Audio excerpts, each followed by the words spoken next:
Olá, meus queridos amores do sexto ano A. Aqui é a professora Luana e hoje eu vim falar um pouquinho sobre história com vocês. Então, nós estamos vendo sobre a Grécia, não é verdade? E nós estamos entrando agora no volume 2, falando sobre a sociedade e o trabalho na Grécia Antiga. Vamos falar um pouquinho mais?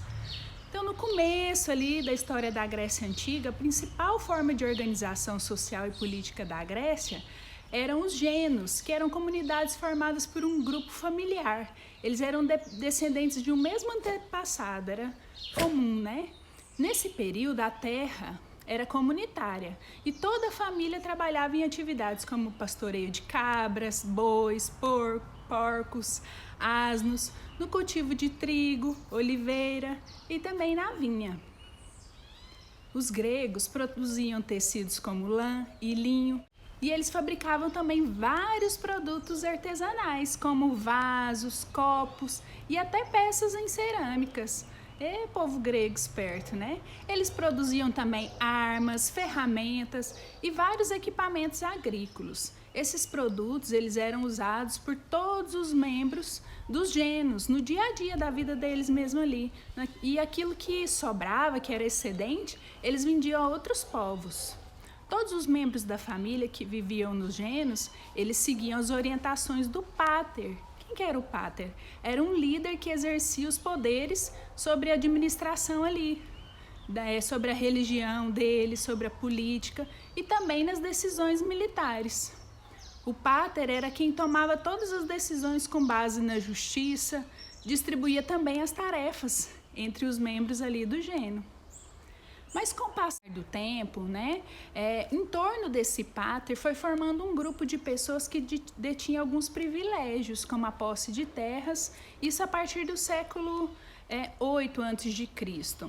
E aí eles foram formando as cidades-estados, também conhecida como polis. E aí essa organização do trabalho deles, que antes era familiar, começou a sofrer alterações. A produção deles aumentou e eles passaram a ter outros objetivos, a não ser sobrevivência, né? Eles começaram a abastecer os centros urbanos e atender o comércio marítimo, onde eles faziam trocas de mercadorias como azeite e vinho, trocavam o azeite e o vinho pelo cobre, pelo ouro, pelo marfim.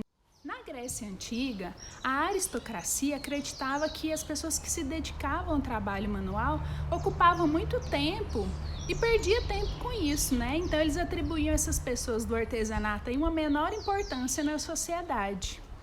Eles diziam que o tempo seria melhor empregado se a pessoa começasse a se dedicar à educação ou à política. Mas nem todos ali da Grécia Antiga pensavam dessa maneira. Em geral, todos valorizavam muito o trabalho, né? Então é do povo grego valorizar o trabalho. Lá nessa Grécia Antiga também haviam vários estrangeiros vivendo ali, como fenícios, egípcios, pessoas vindas da Ásia e de outros lugares.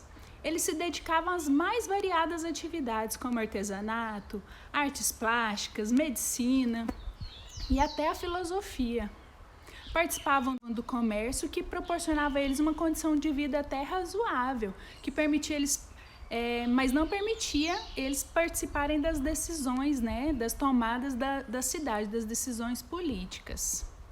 Seguindo aí no nosso livro, vem falando sobre essa sociedade em transformação, que a partir do século 7 a.C., né, os gregos começaram a utilizar moedas. Olha só, aí começou a surgir as famosas moedinhas que a gente conhece hoje, né? Elas eram feitas de bronze, de ouro, de prata ou de cobre. E aí tornou o comércio mais ágil, substituiu a antiga economia que era baseada em trocas, né? Eu tenho a lã, você me vende o trigo. E assim era feito, né, as trocas, e aí facilitou o comércio a partir da moeda. Além disso, a circulação das moedas fortaleceu o espírito cívico deles, dos cidadãos, né, aquele espírito patriota, né, uma vez que nas moedas estavam cunhados, ou seja, marcados símbolos, né, de identificação de cada cidade-estado. Então, se você entregava uma moeda para outro, você sabia de qual lugar vinha essa moeda. E com essa moeda, inúmeros comerciantes e artesãos se enriqueceram e passaram a competir com a aristocracia, que antes dominava e detinha todo o dinheiro, né, da parte rural.